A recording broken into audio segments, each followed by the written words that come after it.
Namah Shivaya.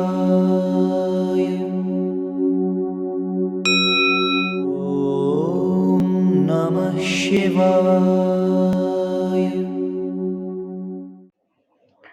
Hari Om. Anagha. Agha means sin. Anagha means sinless. One who is sinless is the one who will always be in bliss. The scriptures say that if we suffer in life, it is because of some sin in the present or the past. So what exactly is sin or papa or agha in this context? It is actually the result of a negative karma, whether in thought, word or deed. SIN, self-insulting action. When we know what is right and we compromise from that, that compromise of dharma is actually called adharma, and that adharma gives rise to sin, which is the karma phala of that adharmic karma. So whatever karmas we have done in the past, to experience the result of those good or bad karmas, we have come here. So punya and papa, these are the results of those karmas. And to experience certain results, each jiva takes appropriate bodies. So the punya and papa that we have to exhaust in this birth is actually called our prarabdha karma phala. How we experience it, with what attitude we respond, that is creating our future karma phala and the future experience. So as individual finite entities, when we are attached, that selfishness and that attachment makes us compromise. When we know what is right and we don't do that, and when we know what is wrong and we engage in that, the consequent agitations of the mind are called sin. And we should remember one thing, that the result of the karma can come at any point in time. It may be immediate, it may be little later, it may be many years later, it may be many lives later. But the impact of that karma starts right here and now. The moment one does a wrong karma, the external result may take time to come, but the internal agitation, disturbance, conscience prick, fear, insecurity, all that starts immediately. And when we do good karmas, one feels peaceful, one feels happy, one feels a great joy, satisfaction, purity. That is also immediate. So one should never think that if one has not got the result of one's actions yet, one has escaped. One has never escaped. The external result may come in time, but the internal impact is immediate. And that's why the agitations of the mind are called sin from the subjective standpoint. Externally, when the result comes, when we go through sorrow, suffering at physical level, emotional difficulties, intellectual level, financial level, we have some losses. In relationship, there may be some heartbreak. Different types of results one may get through which one suffers. Those are the results of one's past karma. Immediate past, distant past, or many lives earlier also. Lord Shiva is called Anagha. Jiva goes through a lot of sins because of attachments. Jiva does a lot of wrong karmas and faces the result of it through suffering. But Shiva is sinless because Lord Shiva doesn't compromise with dharma. In fact, we know the Vahan of Lord Shiva is Nandi, and Nandi symbolizes dharma. So one who is ever steadfast in dharma, in righteousness, that person will not come to suffer. If at all we are suffering in life, we should stop blaming anybody outside. It is some negative karma of our past which is giving us the result. We should learn from that, overcome the negativity, and get more and more steadfastness in dharma. Puja Gurudev explains very beautifully this aspect of how when we don't do what needs to be done and do what does not need to be done, then the consequent guilt, regret, agitation, sorrow is called sin. By the non-doing your duty, by the omission of fulfilling your duty, a regret comes in the mind continuously. I was angry with my father because he was standing against my some young hot-blooded desire at that time to marry somebody. I was angry. I went and married her, and I walked out of the house. I have no daddy. I don't consider you a daddy. I have nothing to do with you. You are such a heartless fellow. It's all right. 10 years, 15 years you lived, your grandchildren, his grandchildren is born, but here you have not shown him at all, and you have never visited him. Then your brother calls you one day in your office and says, Daddy is very seriously ill. The doctor says that by evening he will collapse, and he has been always talking about you. It is time, brother, you come and prostrate and then go. See? Whatever be your differences, at this moment and in this condition and juncture, you must forgive them and come and prostrate and get his blessings and go. Okay, I will see if I can manage it. After the office, I may on my way home, I can probably drop in. And as the doctor said, about 3 o'clock or 4 o'clock, the father died. You are informed by your brother. No, brother, you need not take the trouble of coming because he has collapsed. Now starts.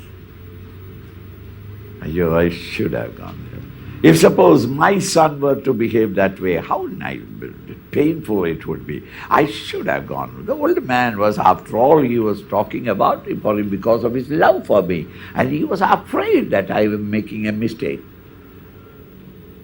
Say, I should have gone there, and he wanted to meet me. He had still love for me. And see, very often we come to regret not only for evil things that you have done, committed, but even good actions not done.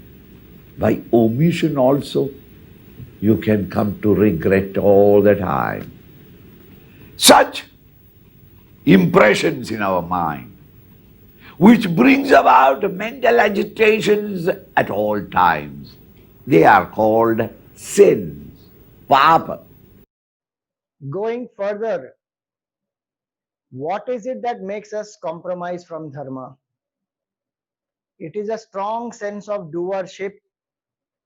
When we feel I am Mr. So and so psychologically, the law of karma says the doer of the action is the experiencer of the result, good or bad or indifferent. No matter what type of action it may be, as long as I am the doer, I have to be the experiencer. If I let go of the doership, I go beyond punya and papa. In Bhajagovindam, Shankaracharya ji says, Punya Punya Vivarjita Pantha. Yogi Yoga Niyojita Chittaha. This yogi has controlled the mind, lives on bare minimum, engages in maximum service, and has through that process purified the mind, let go of the doership. So all actions are done with the attitude that the Lord is the doer, I am only an instrument, I am not the doer. One who is free from doership, that person goes beyond papa and punya. Lord Shiva, he may have burned Kamdev, he may have destroyed Tripurasuras in a war, he may have humbled Andhaka, many actions that the Lord did, but no sense of psychological identification that I am this Mr. So and so, this ego. The Lord does all actions being aware of one's nature as pure consciousness.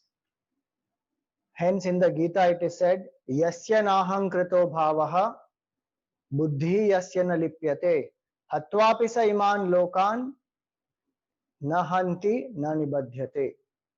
One who does not have the sense of ego, whose buddhi is not tainted by doership, even though that person may destroy the whole world, that person is not the doer and that person will never be bound by that karma.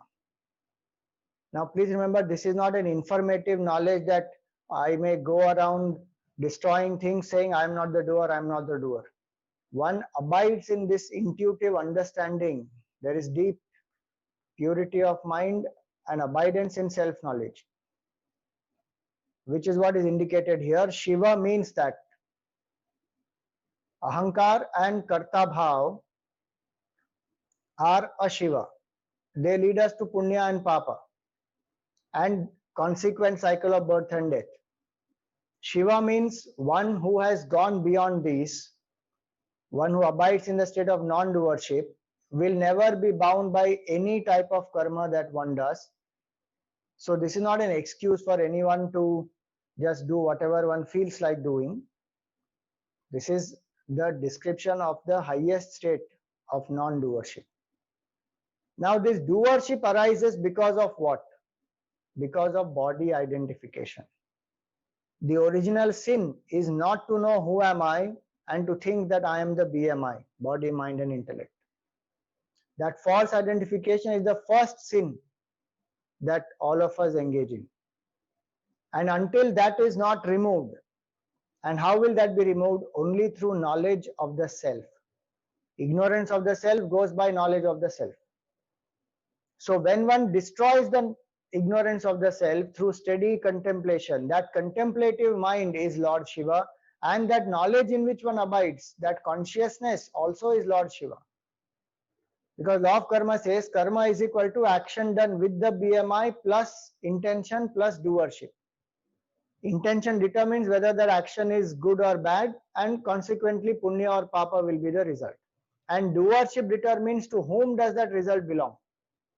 When there is no doership, because one knows I am pure consciousness, as consciousness I am the non-doer, then one will never be bound by any amount of actions that are happening through that equipment. For example, the actor who knows very clearly I am not this role, as a role that person may do anything in the capacity as a role of that character. That person will never be bound by anything of that role, because one knows I am not this, I am someone else, and this is only a role I am playing. In the same way, the Lord who is beyond the body identification is the one who is completely sinless. So if we want to become completely sinless, the only way is drop the body identification and realize oneness with Shiva. As long as we feel we are a finite entity, no matter how much purity of mind we may attain, the ego will make us fall somewhere or the other, and we will end up in some doership and we will be bound. Hence, may the Lord bless us to stay steadfast in dharma, to ensure that we surrender to the Supreme Lord, giving up our doership, live as an instrument of the Lord, and finally drop the ego in non-dual contemplation on the nature of pure consciousness. So we also become anagha. May the sinless one make us also sinless.